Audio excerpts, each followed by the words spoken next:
your skin? Who taught you to hate the texture of your hair? Who taught you to hate the shape of your nose and the shape of your lips? Who taught you to hate yourself from the top of your head to the soles of your feet? Who taught you to hate your own kind? Who taught you to hate the race that you belong to? So much so that you don't want to be around each other. No, before you come asking Mr. Muhammad, does he teach hate? You should ask yourself, who taught you to hate being what God gave you? Most of us blacks, or Negroes as he called us, really thought we were free without being aware that in our subconscious, all those chains we thought had been struck off were still there. And there were many ways where what really motivated us was our desire to be loved by the white man. Malcolm meant to lance that sense of inferiority. He knew it would be painful. He knew that people could kill you because of it, but he dared to take that risk.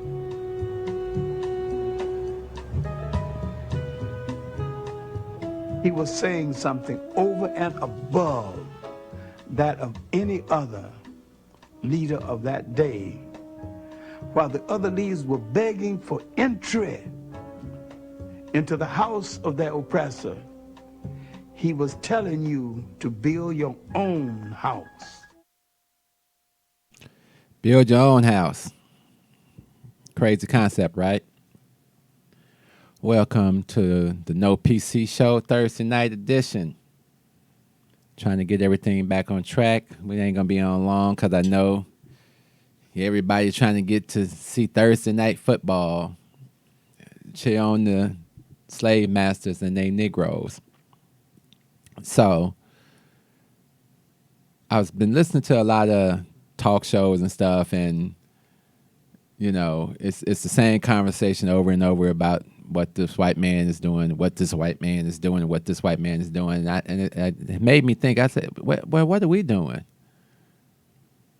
You know, we all know if we tired of listening to our parents' crap, we got to get out and get our own. For black people, what does foundation building look like? Someone made a comment about, you know, starting a group. And I said, well, you know, we got tons of groups. The problem comes in there that this group thinks this way, this group thinks this way, and this group thinks this way. We haven't had similar thoughts since we were on the boat together. And then that one thought was freedom. So I say, when did the thought stop being freedom? Were we taught, as it says in the beginning, you know, who taught you to hate being who you are?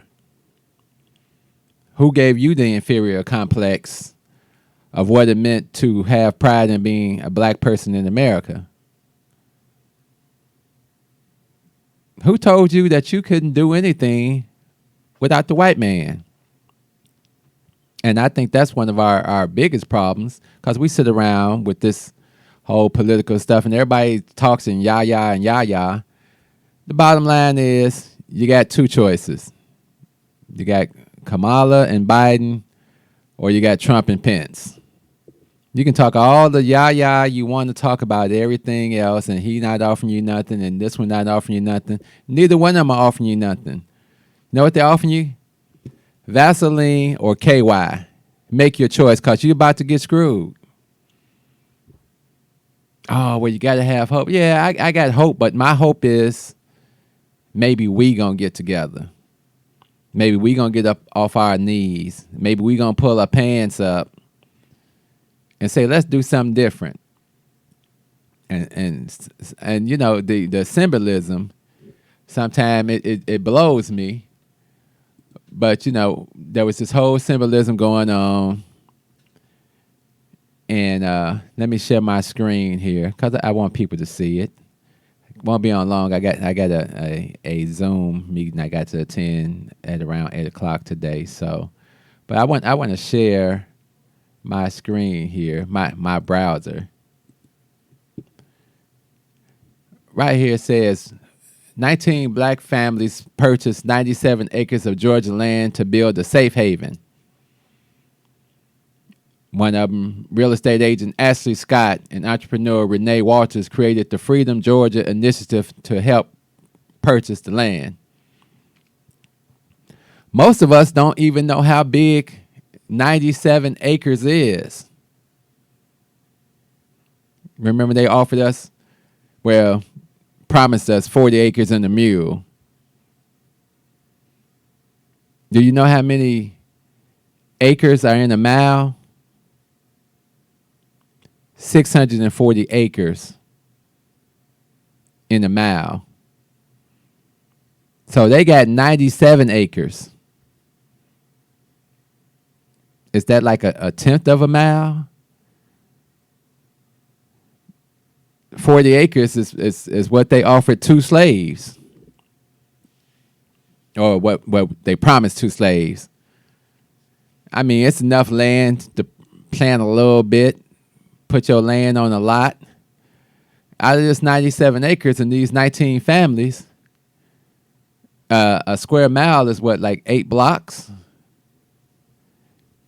They don't even have a whole 8 blocks to put these families in. I'm interested in seeing how it's going to turn out. You know, I love the symbolism of black people doing their thing, separating to get away from the environment that is toxic to us, as they tell us about toxic masculinity and things, because you speak up, because you may not have the views of everything for gay people, and then you get penalized because you say, I'm a man.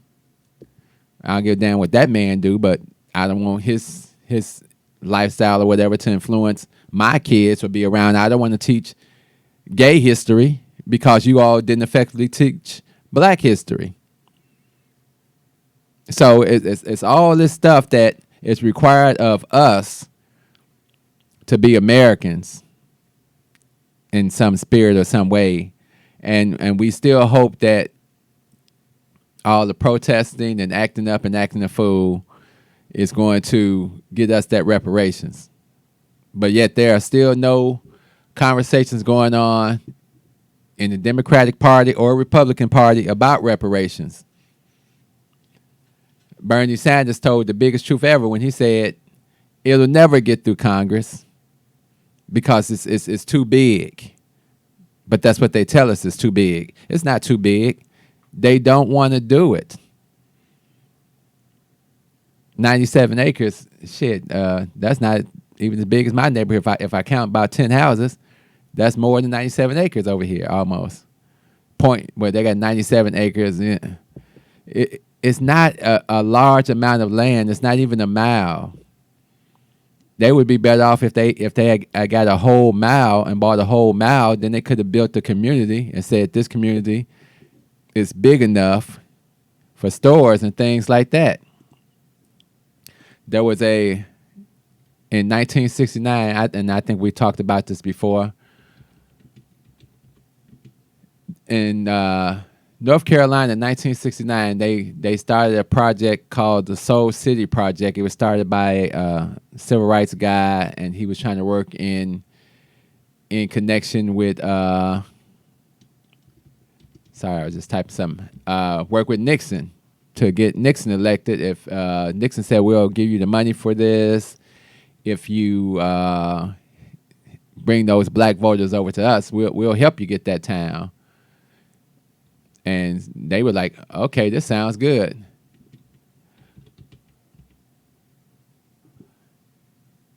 And sorry about that.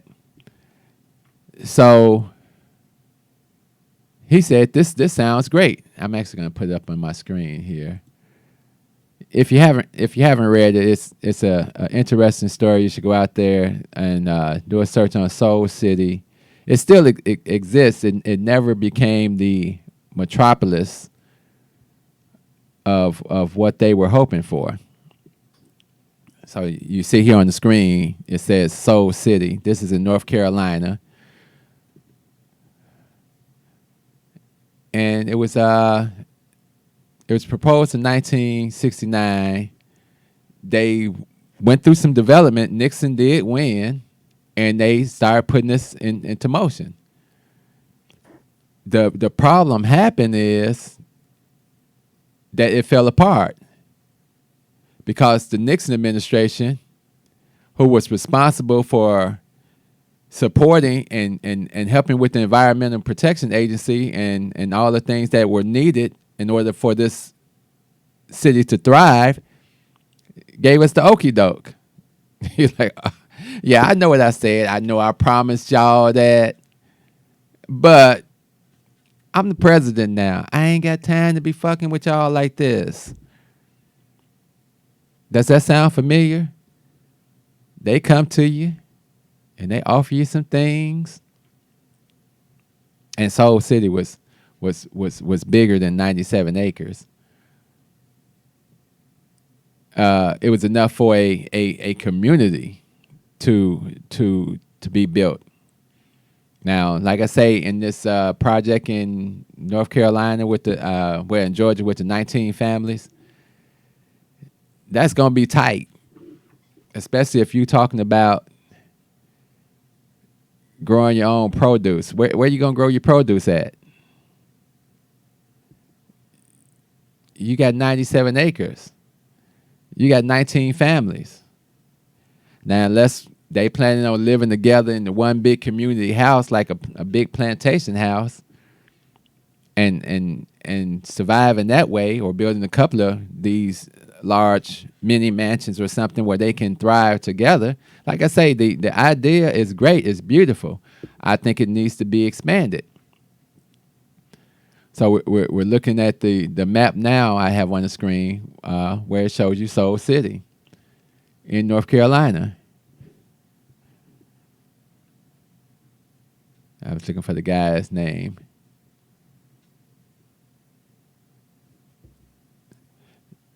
I guess this was proposed after the assassination of Martin Luther King. So we have had a lot of starts on things.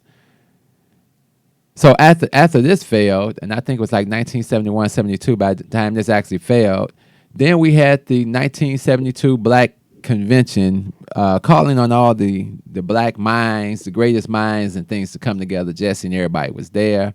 They did it in Gary, Indiana. We spoke about, I think it was people from Iowa, where somebody brought some white people and screwed it all up because, we can't do things without white people. That's the rule. So it often makes me wonder, what are we doing? I'm 55, and I've had probably some of the worst experiences in life, other than being killed by a white person, that you can have with white people.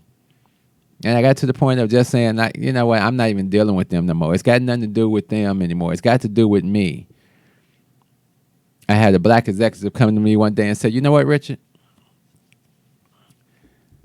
It's not going to change. It hasn't changed for me. I'm at the top of the chain over here, and they treat me the same way they treat you. But I bring a little more money into the company, but I got plans. Decide what you want, and then get the hell out of here. Maybe that's what we need to do. Decide what we want, and then go from there. We've wasted decades hoping that the moral monsters that we deal with will change, that they're going to be different. But even King, toward the end, and we've shown all this before, I'm not going to show it again. You can go out and research it, because I think the time to be really awoke now should have you out of bed by now. And you should be researching and studying and re-educating yourself and those around you. And you should be a beacon to others that are still in bed sleep. That's what I try to do. And it's not about getting a million viewers or anything like that for me. It's about living my truth. Now, a lot of people have to wait till they get their wake-up call, because a lot of us have had to deal with these devils and things. The difference is when I was dealing with these devils, I knew they were devils, and I called them out as devils while I was there. I was amazed that on multiple occasions I wasn't fired. But, the devil said, that's too easy. We'd rather see him suffer. And I think that's what it comes down to in this country. They rather see us suffer than give us what we deserve. They rather hide behind political scripts and laws and things and say people of color. And then they encourage us to say people of color. Otherwise, well, you people are bad. You're a racist. You're using the same thing against other people that was used against you. I don't feel no fucking shame about it at all because you haven't paid my bill yet. So if you want me to have empathy for others and all this and kumbaya and team up with these other people, you can miss me with it because I'm not ready for that. We have to get to a point where the cry is for humanity and justice. And that check that Martin Luther King was talking about, it's time to write that check. Don't tell us come join you all. And I tell people all the time, do you believe if they wrote a check to all the black people in America, a substantial amount of money, I've got it at about $2 million apiece, that we would have anything to do with these people? So we get money, we get land, and then we get opportunity, but then we got to rebuild the whole structure. So that's why I'm saying that's why we need to build this foundation now. So in the event that by some miracle money comes, we can be ready to leave. Is it racist? No, it's just an opportunity. I think we need a break from these people, this system. It has caused so much psychological mental anguish in the black communities and us being here in this country that I don't know too many black people that have not been scarred. I mean, you see the ones on Stand Up with the Republicans and the Yahoos, they don't even realize the extent that they have been damaged, that they would not even be dealing with these people. If they had some type of economic freedom away from them, then they would not deal with them. It is only one reason that we continue to deal with these people. That's because we slaves in America still, to this day. It is what it is. If somebody's got a different view, the phone lines is open. If you're watching, you can see the number on the screen, 872-267-2552. 872-267-2552. 872-267-2552. We got to stop lying to ourselves and others around us and deceiving them because these people give you just enough. And we'll make a couple of you all millionaires. Now, everybody realizes when you go to a casino or something like that, 80% of the people are going to lose. Easy. 20% got to win so we can keep you in the game. That's the whole sucker move of it all. We got to give y'all just enough to keep y'all in the game. And the people that win, the black aristocracy, the bourgeoisie, they get comfortable in life. They're not throwing ropes back. They may, let me write a check to the Urban League. So that'll look good on my resume, my portfolio as I move up in the world. This satisfies my need. I had a client once, and I went out, and I told the story before, and where she lived was immaculate. It was a mansions with a golf course built in the middle of the mansions. That's how I know how small 97 acres is. This had a full golf course on it, 18 holes, and mansions surrounding it. Not many black people there. Like you count 15 white people, one black person. That's kind of the way it was. And I asked because I just can't see myself living in those circumstances. When I was young, I had the chance to move to Appleton, Wisconsin, and be on the ground level of the industry that was happening in Wisconsin. And I looked at my wife because we went there. We went to the town of Appleton, Wisconsin, and there was only one other black person. And I said, "Well, where are the black people?" He said, "It's us. It's us three." I look at my wife like, I'm not staying around this bullshit. I don't care how great they make the opportunity sound. True. Hey, we probably could have stayed and we probably could be top execs right now. That's not what I want. And that's not what I want for us. You know, people talk that integration shit. Didn't work out good for us in the 30s, the 40s, the 50s, the 60s, the 70s, or the 80s. And it's really not working out for us as a whole right now. And people say, well, it's like, no, it's actually not, because if it was, you wouldn't have all the nonsense going on that's going on. You wouldn't have people still complaining about the same things for decade after decade, generation after generation. If you fail to plan, you plan to fail.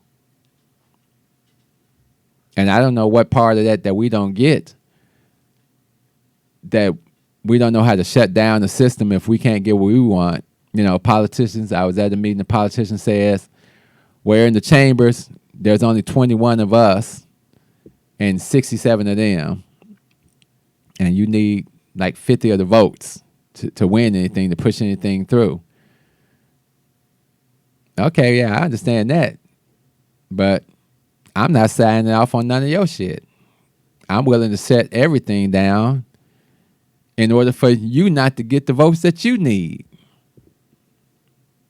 Because if I'm doing the math, you probably won't have enough to get most of the stuff pushed through that you want to get pushed through. So it's not our jobs to be disruptive in the front of the people that count instead of the police on the street. Shouldn't we be trying to shut down government offices and forcing these people to stay in chamber until our demands are met? Or are we just going to sit around and wait? Because all they're doing is waiting for this election. Guaranteed. They sitting around waiting on this election. They playing nice. But you hear the whispers. And Trump said it outright. Hey, I'm just waiting on the word. I'll shut it down. Because that's what they do. And that's what's going to happen at the end of this. Your government is going to come in and say, we've had enough. We're going to start doing this and doing this and doing this. And they're trying to figure out what charges they're going to start charging people with and start locking people down. And they want to get back to business. I mean, they are really working at a level that, you know, is unprecedented in the world. And they're going to say, we just spent all this money on the pandemic. And we're going to be in this pandemic for another year at least. So you niggas, y'all can do whatever y'all want. But in the end, America's going to be America. It's going to be the America we want, whether you vote on it or not. And if you don't like that, it can be the America that Trump wants, whether you like it or not. So like I say, that's KY or that's Vaseline. But until we get to a point with each other, a point of unity, of understanding, of knowledge of self, of loving each other, supporting each other, taking all our money and spending it with each other rather than we got to go here, we got to do this, we got to do this. Yeah, it's great to travel. It's all these things are great to do, but it's great to be free. That's my favorite line in Roots, where Fiddler is holding Kunta. And he said, what it like to be free, African? Because he never knew. He grew up in this system of American slavery or chattel slavery. So the concept of freedom never occurred to him. And that's what's happening to us.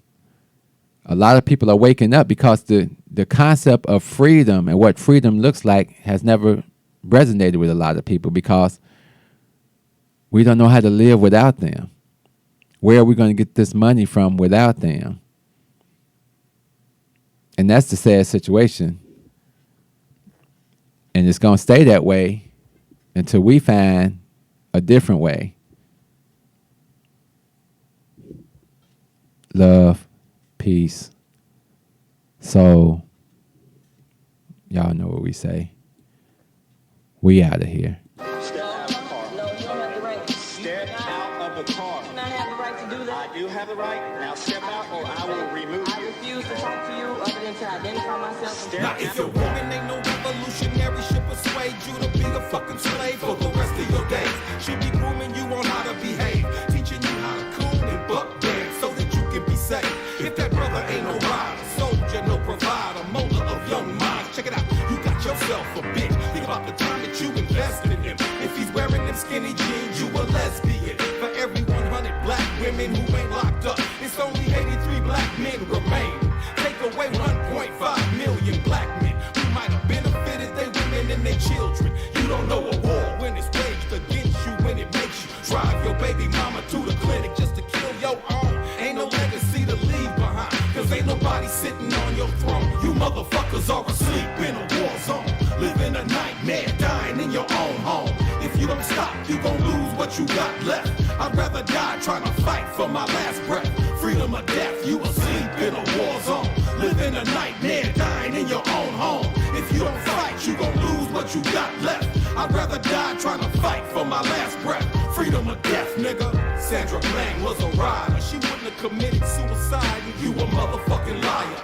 It would not be wise to stop when you hear sirens and you see the police behind you, but you don't wanna die. They gon' shoot you if you run. They gon' say that you was going for the police gun. That's why they shot you like 120 times, but you was still coming, so they put another bullet in your lung. Them devils got you praying while they murder, because they know you on that bullshit. They steady with them full clips and body armor. They kill your women in the street, cause they figure you too weak to do anything about it. You some shit, getting fucked in your sleep. They poison you every time you brush your teeth. You don't care, you behave like a slave. A bitch from the cradle to the grave, on your knees with your hands out, begging cause you wanna be saved. Are asleep in a war zone, living a nightmare, dying in your own home. If you don't stop, you gon' lose what you got left. I'd rather die trying to fight for my last breath. Freedom or death, you asleep in a war zone, living a nightmare, dying in your own home. If you don't fight, you gon' lose what you got left. I'd rather die trying to fight for my last breath.